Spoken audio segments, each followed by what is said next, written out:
Man opens door to frozen wolves and the outcome is emotional. He just wanted to be alone, far from everything and everyone. But by helping the animals, he opened himself to something he hadn't felt in a long time. In the end, it was the wolves. That taught him to live again. If this story interested you, don't forget to subscribe to our channel and tell us what city you're watching from. We'll continue. I promise this will be the best story you'll ever hear in your life. The winter. Cold enveloped everything, covering the trees, the mountains, and even thoughts themselves. In the heart of this white silence, a man had been living alone for months in a remote cabin, far from any trace of civilization. Michael adjusted the rough blanket over his shoulders and looked through the small, foggy window. The snow fell incessantly, as if the sky had decided to erase the entire world, leaving only that frozen retreat where he had chosen to hide. The isolation wasn't an accident, it was a choice, born from a deep pain that words couldn't express. Each morning he awoke in that God-forgotten place was a silent victory against the memories that insisted on visiting him. The loss of someone close had disconnected him from the world, and in that frozen retreat, he sought not peace, but forgetfulness. Sarah's face still appeared in his dreams, her sweet smile echoing through the empty corridors of his mind, bringing with it a pain so intense it felt physical. Michael rose from the wooden chair where he spent most of his days and walked to the fireplace. The flames danced weakly, mirroring the state of his own soul. He threw more wood on the fire and watched the sparks rise up the chimney, disappearing into the darkness, just as she had disappeared from his life, leaving only ashes where once there had been a love he believed eternal. The doctor had been clear. There was nothing more to be done. The treatment had failed, and Sarah departed on a spring morning when flowers were beginning to bloom, and he still believed in miracles. He had left Chicago 6 months ago, abandoning the apartment they had shared for 5 years, his job as an engineer that no longer made sense, the friends who didn't know what to say in the face of his grief. He bought that cabin in the Colorado Rockies for a pittance. The previous owner had died, and the heirs wanted to get rid of the problem quickly. Michael smiled bitterly at the irony. A house abandoned through tragedy, now inhabited by another. Ghost! The wind howled outside, making the wooden structure groan like a wounded animal. He checked his supplies once more. He had food for a few more weeks, enough firewood to keep warm, and water from the artesian well that miraculously still worked. He needed nothing more. He wanted nothing more. The world could keep spinning down below with its haste and empty promises. Up here at the mountaintop, time had stopped. Michael prepared strong coffee in the Italian coffee maker Sarah had given him on his last birthday. Each sip was both a small torture and a comfort. She always said a good coffee could cure any sadness. How wrong she was. Some pains were too great for any earthly remedy. He sat down again at the table and opened the notebook where he sometimes wrote. The pages were almost all blank. Words seemed to have dried up along with his will to live. He picked up the pen, hesitated, then put it down. What was there to write? That he missed her with every breath? That the mountain silence was less deafening than her silence? That he woke every morning expecting to hear her voice calling him for coffee, only to remember she would never return? The sound of the wind increased, becoming almost violent. Michael looked out the window again and saw that the storm had intensified. Snow now fell in heavy gusts, creating white whirlwinds that danced like ghosts in the frozen air. It was one of the worst storms he had witnessed since arriving there. Nature seemed to be mirroring the chaos he felt inside. He checked the windows to make sure they were tightly closed and added more wood to the fireplace. The cabin was well built. It had withstood many storms before his arrival and would withstand many after he departed. This certainty comforted him somehow. There was something reassuring in the idea of permanence, even if his own presence there was temporary. On an especially cold afternoon, when the winds cut through the soul like invisible razors, noises came from the wooden door. Scratches, moans, and the rustling of snow being disturbed. Michael raised his head, confused. He wasn't expecting visitors, nobody knew where he was, and even if they did, It would be madness to try to reach him in this weather. The sounds repeated, more insistent now. A survival reflex made him pick up the rifle he kept nearby. Living alone in that immensity, precautions were necessary. He approached the window carefully and peered through the improvised curtains. What he saw left him paralyzed. 2 wolves, thin, trembling, covered in snow, and clearly exhausted. The smaller one was limping, leaving red tracks in the white snow. The larger one remained protective beside its companion, but both seemed at the limit of their strength. There was no threat in their eyes, just a silent plea for shelter, a quiet supplication from one creature to another. Michael lowered the rifle, his heart beating hard. A silent battle began between instinct and compassion. His rational mind screamed the dangers. Wolves were predators, wild animals that could attack. But his eyes saw only 2 creatures lost in the storm, as desperate as he himself felt. The difference was that they had each other. Compassion won. Slowly, Michael unlocked the door and opened it just a crack. The icy wind immediately invaded the cabin, making him shiver. The wolves didn't move. They remained where they were, watching. Him with those golden eyes that seemed as ancient as the mountain itself. Michael opened the door completely and stepped back. He said nothing. Words seemed unnecessary at that moment. The warmth of the fireplace enveloped those creatures like an embrace long denied. First entered the larger one, cautious but determined, then helped its injured companion cross the threshold. Once, inside, the 3 observed each other in silence. The larger of the wolves positioned itself strategically between Michael and the injured one, not threateningly but protectively. Its eyes clearly said, "You gave us shelter, but that doesn't mean I completely trust you." Michael respected that position, remaining on the other side of the room near the fireplace. The smaller animal collapsed on the heated floor, clearly relieved to be away from the deadly cold outside. Its paw was visibly injured, with dried blood and signs of infection. Michael observed the wound with the trained eyes of someone who had cared for Sarah during her final months. He knew how to recognize pain when he saw it. Moving with slow, deliberate gestures, Michael went to his supplies and returned with a piece of dried meat. He placed it on the floor, halfway between himself and the wolves, then retreated again. The larger wolf sniffed the air, assessed the situation, and finally approached. It took the food and brought it to its companion. As he watched that demonstration of loyalty and mutual care, something stirred inside Michael's chest. It was a feeling he hadn't experienced in months, a connection, however small, with other living creatures. For a few moments he didn't feel completely alone in the frozen immensity of the mountain. Night approached, and with it, the cold intensified. Michael took some old blankets and placed them near the wolves, always maintaining a respectful distance. They silently accepted the offering, the larger one helping the smaller to settle on the soft fabric. The silence became a pact between the 3 figures, a truce between distinct worlds, sealed by fire and the shared need to survive another night on the merciless mountain. During the night, something changed inside Michael. He woke from time to check if the fire was still burning, and invariably his eyes met those of the wolves. They slept in shifts. While one rested, the other remained alert, protecting. There was an ancestral wisdom in that behavior that touched him deeply. When was the last time someone had watched over his sleep that way? Sarah used to do that when he was sick, sitting in the armchair beside the bed, reading a book under the dim light of the lamp. At dawn, Michael carefully got up, trying not to make noise.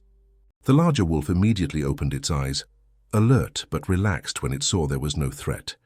The smaller one was still sleeping, breathing with difficulty, the injured paw extended in a position that minimized pain. Michael observed the wound more carefully in the daylight.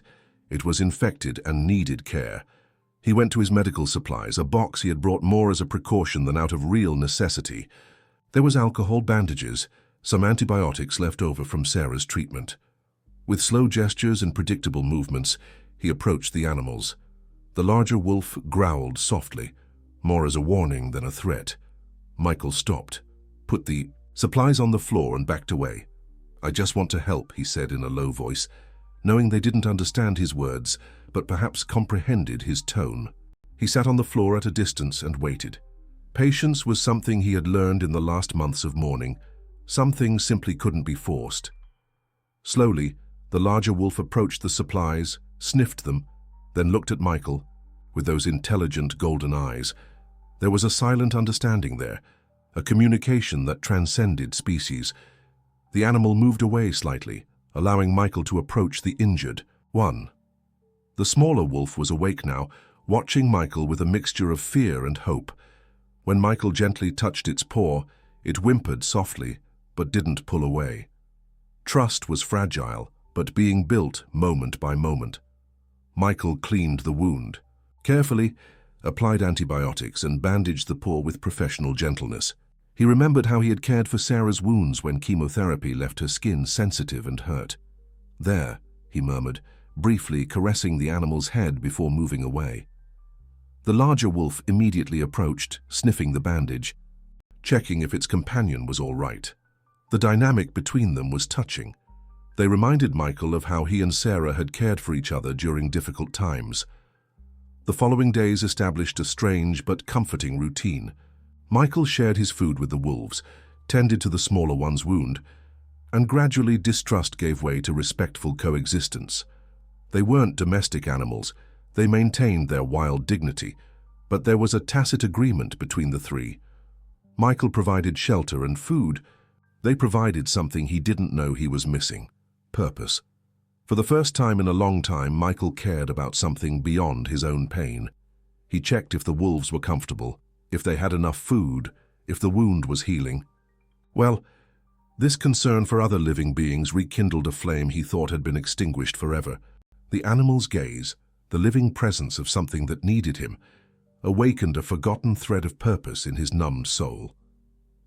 During the long nights, when the wind howled outside and the fire crackled in the fireplace, Michael sometimes talked to them. He talked about Sarah, about how she loved animals and how she would be moved to see them there. He told stories of his previous life, when he had plans and dreams, when he woke each morning with expectation instead of resignation. The wolves listened in silence, their eyes shining in the firelight, as if understanding every word. "She always said animals have a wisdom that we've lost," he said one night, looking at the larger wolf that watched him attentively. "You know how to live in the present, how to find joy in simple things. We humans are always chasing after something we don't have, or lamenting something we've lost." The smaller wolf, whose paw was healing well, approached and lay down near Michael's feet. It was a gesture of trust that moved him deeply. For months, he had felt like a ghost, a useless presence that merely occupied space in the world. But there in that lost cabin on the mountain, two wild creatures saw him as a protector, as someone worthy of trust. The snow continued to fall, but not with the fury of the first days. It was gentle snow now, as if nature had discharged its wrath and returned to a kinder rhythm. Michael began to venture outside more frequently, always accompanied by the wolves. They knew the mountain in a way he never would. They knew where to find running water, even with everything frozen. They knew every trail and every danger. It was during one of these walks that they heard the sound of engines in the distance.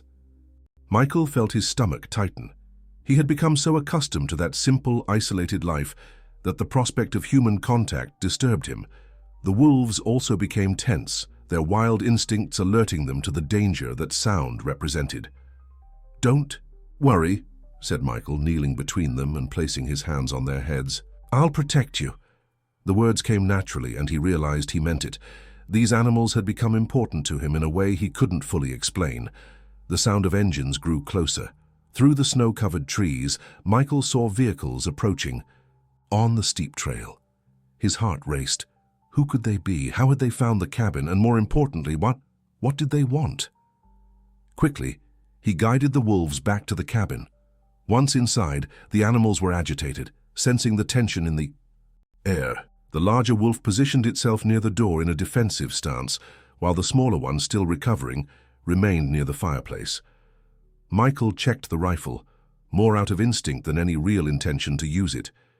He wasn't a violent man, never had been, But the idea that someone might harm the wolves awakened a protective instinct he didn't know he possessed. They had become his family, however strange that family might be. The sound of engines stopped outside. Michael heard footsteps in the snow, muffled voices, then a firm knock on the door. He took a deep breath, checked that the wolves were in a safe position, and walked to the entrance. "Who's there?" he asked, without opening the door. "My name is Dr. Emily Johnson," replied a firm female voice. "I'm a veterinarian from the Wildlife Preservation Institute. We're looking for 2 wolves that disappeared during last week's storm. We have reason to believe they might be in this area." Michael felt the world collapse. Of course someone would be looking for them. Creatures like those didn't exist free in nature without someone knowing of their presence. They were probably part of some conservation program, were monitored, had collars or identification chips. "Sir," the woman's voice sounded again, "may I speak with you? It's important." Michael looked at the wolves. The larger one stared at him with those golden eyes that seemed to understand exactly what was happening. There was a sadness there, a resignation that broke Michael's heart. They knew this moment would come. They knew that life on the mountain, however perfect it had become, was temporary. "Just a moment," said Michael, and his voice came out hoarse. He knelt beside the 2 wolves, placing his hands on their furry heads. "Whatever happens," he whispered, "I want you to know that you saved my life. I don't know how, but you brought me back." The animals pressed their heads against his hands, like a final embrace before the inevitable separation. With a heavy heart, Michael went to the door. Outside, a new reality awaited him, and he wasn't sure if he was ready to face it. Michael opened the door and was greeted by the sight of a woman in her 40s, wearing a technical uniform and carrying a backpack of equipment. Dr. Emily Johnson had brown hair tied in a practical ponytail and green eyes that showed professional determination. Behind her, 2 assistants organized equipment next to the all-terrain vehicles. "Sir?" She extended her hand, waiting for an introduction. "Michael," he replied simply, briefly shaking her hand. "Michael Miller." Emily observed the interior of the cabin over Michael's shoulder, and her trained eyes immediately identified signs of the wolves' presence: fur on the blankets, water bowls, claw marks on the wooden floor. "Mr. Miller, May." "I come in. I need to talk to you about something very important." Her tone was respectful, but there was an underlying urgency that couldn't be ignored. Michael hesitated, looking back. The wolves remained near the fireplace, the larger one still in a defensive position. "Doctor, Please," Emily interrupted gently. "I know they're here. I can see it from the signs. And I also know you've taken care of them. The smaller one's footprint shows it's no longer limping like when they disappeared." Resigned, Michael made room for her to enter. Emily entered slowly, her movements careful and non-threatening. When she saw the 2 wolves, a genuine smile lit up her face. "Thor and Stella," she said softly, and the animals reacted to the names, their ears perking up. "I was so worried about you." Michael felt a pang of irrational jealousy. Of course. They had names, of course someone worried about them. He had been just a temporary shelter in their lives. Emily turned to Michael, and her expression softened. "Mr. Miller, I don't know how to thank you for what you've done for them. Thor and Stella are part of an Iberian wolf reintroduction program in the Rocky Mountains. They disappeared during last week's storm, and we feared the worst." "Reintroduction?" Michael asked, confused. "Yes, they were born in captivity but were trained to live in the wild. The goal is to re-establish the wolf population in the region, which has been drastically reduced in recent decades," Emily explained, slowly approaching the animals. "But there are complications. Stella is pregnant." Michael felt as if he'd been punched in the stomach. "Pregnant?" "Yes, that's why we were so desperate to find them. She needs specialized veterinary care, and the pups will be born in a few weeks." Emily knelt near Stella, who allowed her to gently touch her belly. "I can feel the movements. Probably 3 pups." Michael's mind slowly processed the information. Stella was pregnant. There would be pups. New life was about to be born there, on that mountain where he had come to hide from life. "What does that mean?" he asked, his voice coming out hoarser than intended. Emily looked at him with understanding. "It means I need to take them to our veterinary base. Stella needs ultrasounds, specific vitamins, a controlled environment for the birth. And Thor needs to be with her. Wolves are extremely family-oriented animals. And after," the words came out almost as a whisper, "afterwards they'll return to the wild with the pups. It will be a complete family, contributing to the preservation of the species." Emily paused. "Mr. Miller, may I ask how you ended up caring for them?" Michael looked at the two wolves, who now seemed more relaxed with the veterinarian's presence. "They appeared during the storm. Stella was injured. I took care of them." "And you did an excellent job," Emily said sincerely. "Her paw has healed perfectly. Do you have experience with animals?" "No," Michael replied, thinking of the times he had cared for Sarah's wounds. "Just instinct." Emily studied his face for a moment, noticing something in his expression that spoke of deeper pains than veterinary care. "Mr. Miller, I know it may seem difficult to separate from them after creating this bond, but they need specialized care." Michael knew she was right. As painful as it was to admit, he couldn't offer Stella what she needed to have healthy pups. Her needs went beyond food and shelter. "How long?" he asked. "The transport will take a few hours. We'll need to sedate them lightly to avoid stress. At the base, Stella will be under observation until the birth of the pups, then a few more weeks until they're ready to return to the wild." Michael nodded slowly. "And if I wanted to accompany them, at least until we know she's okay?" Emily seemed surprised, but not unpleasantly. "Well, that would be unusual, but considering the care you've shown for them, and given that our base is only 2 hours away, I suppose we could arrange something." The offer brought unexpected relief to Michael. He wasn't ready to completely separate from Thor and Stella, not yet. They had become too important in his life for an abrupt goodbye. "I'll prepare some things," said Michael, and Emily nodded. In the following minutes, Michael quickly packed some clothes and supplies. Meanwhile, Emily and her assistants prepared the specialized transport, a van equipped with padded compartments and a heating system for the wolves. When the time came to place Thor and Stella in the compartments, Michael felt his heart tighten. The animals seemed to understand that a change was happening, but they trusted him enough to accept the situation without excessive resistance. "Hey," Michael whispered to Thor as he helped him enter the compartment. "You'll be okay. I'll be nearby." The wolf looked him in the eyes for a long moment, and Michael was certain he understood. Stella was more resistant, her maternal instincts making her anxious. But with patience and affection, Michael managed to calm her. "You're going to be a wonderful mother," he said, stroking her head, "and your pups will be born safely." The journey to the base was tense but without incident. Michael traveled in silence in the front seat, watching through the interior rearview mirror the compartments where Thor and Stella rested. Emily drove competently along the mountain roads, occasionally checking the animals' vital signs through discreet monitors. "May I ask what brought you to that cabin?" Emily asked during a stop to check on the wolves. Michael hesitated. "I needed time away from everything," he finally said. Emily nodded, without pressing for more details. "Sometimes nature teaches us things we can't learn in the city," she said simply. The veterinary base was more sophisticated than Michael had imagined.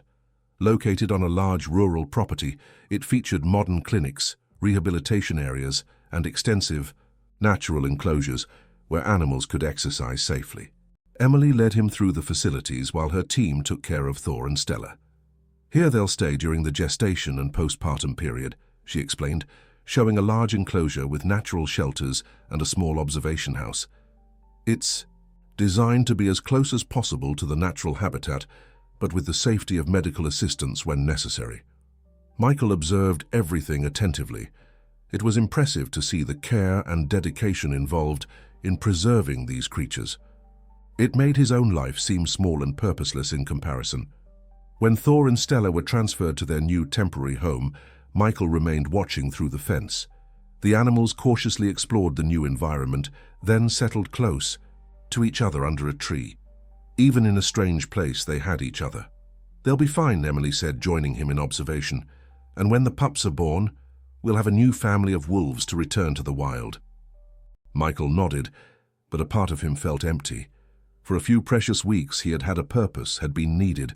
Now he would return to his solitary cabin on the mountain, and Thor and Stella would continue their lives without him. "Mr. Miller," Emily said softly, "there's a room available for visitors at the base. If you want to stay until the birth of the pups, you'd be welcome. In fact, it would be helpful. Stella seems to have created a strong bond with you. Your presence might help her during the birth." Michael looked at her, surprised. "You would allow that?"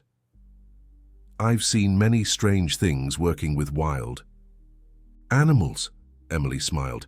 "Sometimes unexpected connections are exactly what we need for everything to work out." For the first time in months, Michael felt something like hope growing in his chest. The following 2 weeks passed in a routine Michael never imagined possible. He woke early in the simple but comfortable room at the base and went straight to check on Thor and Stella. The wolves always reacted to his presence with subtle demonstrations of joy, tail movements, cautious approaches, prolonged looks that spoke more than any words. Emily proved to be a pleasant and respectful companion. She understood Michael's need for silence, but also knew when it was appropriate to share information about conservation work. Gradually, Michael began to take interest in the reintroduction project, asking questions about the process, about the challenges faced, about the successes already achieved. "Each animal we manage to return to the wild represents a victory against extinction," Emily explained one morning as they watched Stella carefully exercise in the enclosure. "But it's not just about numbers. It's about restoring the natural balance, giving future generations the chance to know these magnificent creatures." Michael nodded, thinking about how his own perspective had changed since meeting Thor and Stella. "Sarah always said that every life matters," he said without thinking, and then was surprised to realize he had spoken about her naturally, without the piercing pain of always. "Sarah?" Emily asked gently. "My wife. She left us a year ago." The words came more easily than expected. She was a veterinarian too. She would have loved meeting Thor and Stella. Emily said nothing for a moment, just remained there beside him, watching. "The wolves. I'm sure she would be proud seeing how you cared for them," she finally said. In the 3rd week, Stella began showing signs that the birth was near.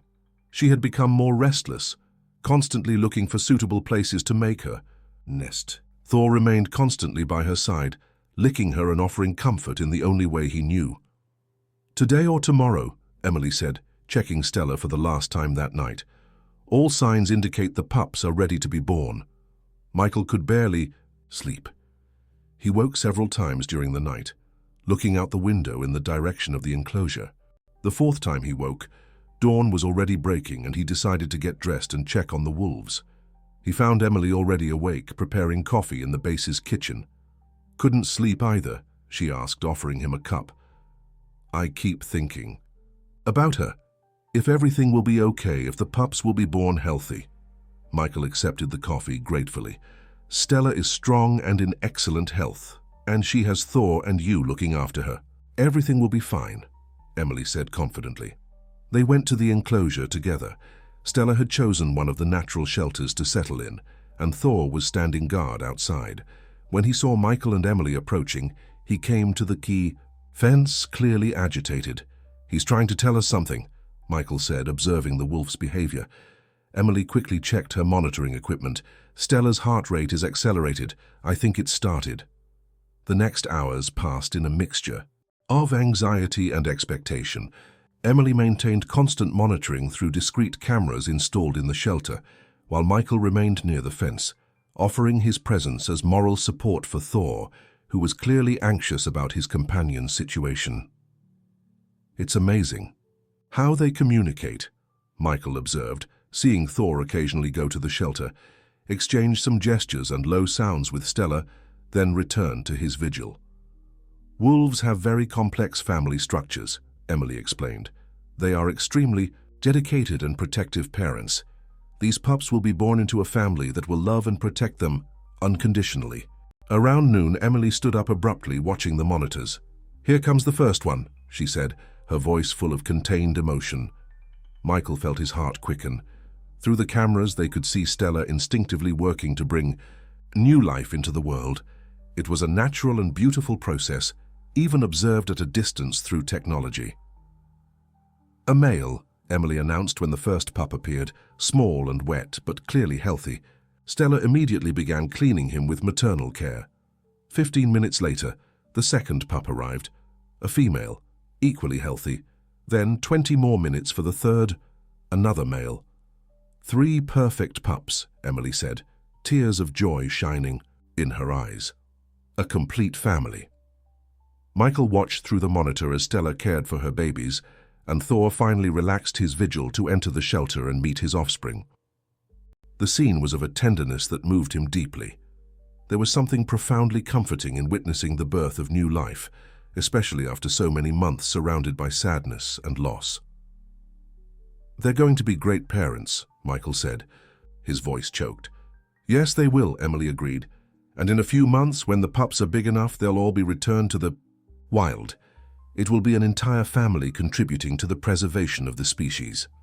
In the days that followed, Michael spent hours observing the new family. The pups grew quickly, and it was fascinating to see how Thor and Stella worked together in caring for them. They took turns in vigilance, feeding, cleaning. It was a perfect demonstration of family love and dedication. "You know," Michael said one afternoon, as he watched the pups playing under the watchful eye of their parents, "when Sarah and I tried to have children, she always said we would be like a pack, that we would protect our family with the same dedication we see in nature." Emily looked at him with understanding. "You couldn't have children. Sarah discovered she was sick before we could try in vitro fertilization. After that, all our energy focused on fighting the disease." Michael paused. "Sometimes I wonder what it would have been like if we had had children.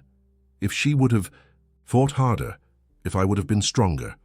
"Michael," Emily said softly, "the love you shared was complete, with or without children. And the way you cared for Thor and Stella, how you worry about this family, shows that you have a natural, paternal heart."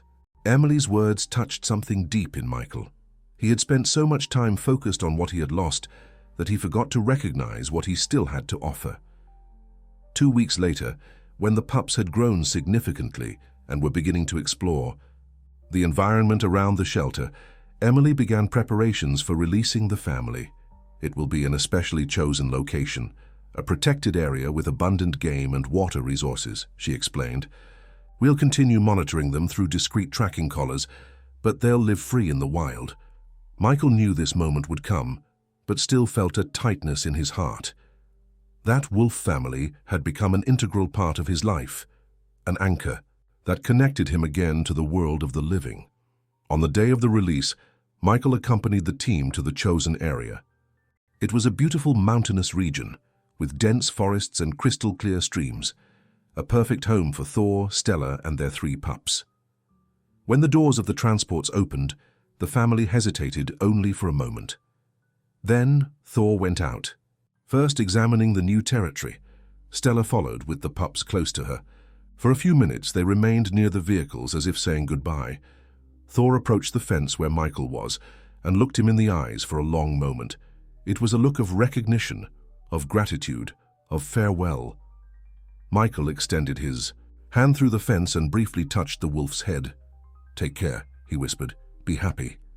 Then, as if they had received an invisible signal, the family moved away toward the forest. Michael watched them until they disappeared among the trees, and even after he could no longer see them, he remained there, absorbing the magnitude of the moment. "They'll be fine," Emily said, placing a comforting hand on his shoulder. "And their pups will grow up free, as it should be." Michael nodded but remained silent during the journey back. He was processing not just the farewell to the wolves, but a fundamental change within himself. During the months in the cabin, he had hidden from life. But Thor and Stella taught him that even in pain, even in loss, life continues, and that sometimes caring for others is the way back to caring for oneself. 2 months later, Michael received a call from Emily. "We have news about the family," she said, barely able to contain the joy in her voice. "The 3 pups are growing perfectly, and Thor and Stella as well. They seem to be expecting a new litter." Michael smiled for the first time in a long time. "They're expanding the family." "Exactly, and that's not all. We've received reports of other wolf groups in the region. It seems our family is helping to attract others to the area. The reintroduction project is working better than we expected." After hanging up, Michael remained seated in his kitchen, now back at the cabin on the mountain, but with a completely different perspective. Solitude was no longer a refuge from pain. It was a space for reflection and growth. He had begun writing again, documenting his experience with the wolves, exploring how connection with nature can heal wounds that seemed incurable. Sarah was still missed, would always be, but now Michael knew that honoring her memory didn't mean hiding from the world. It meant finding ways to spread the love and care she had taught him. A few months later, Michael decided to volunteer at Emily's veterinary base. His experience with Thor and Stella had prepared him to help other animals in rehabilitation. He discovered he had a natural aptitude for working with injured or frightened creatures, a patience and empathy born from his own journey through pain. "You have a gift," Emily said one day, watching him care for an injured young deer. "Animals naturally trust you." "I learn from the best teachers," Michael replied, thinking of Thor and Stella. A year after the first encounter at the cabin, Michael received an exciting message from Emily. The wolf family had grown, not just with Thor and Stella's second litter, but with the arrival of other wolves to the region.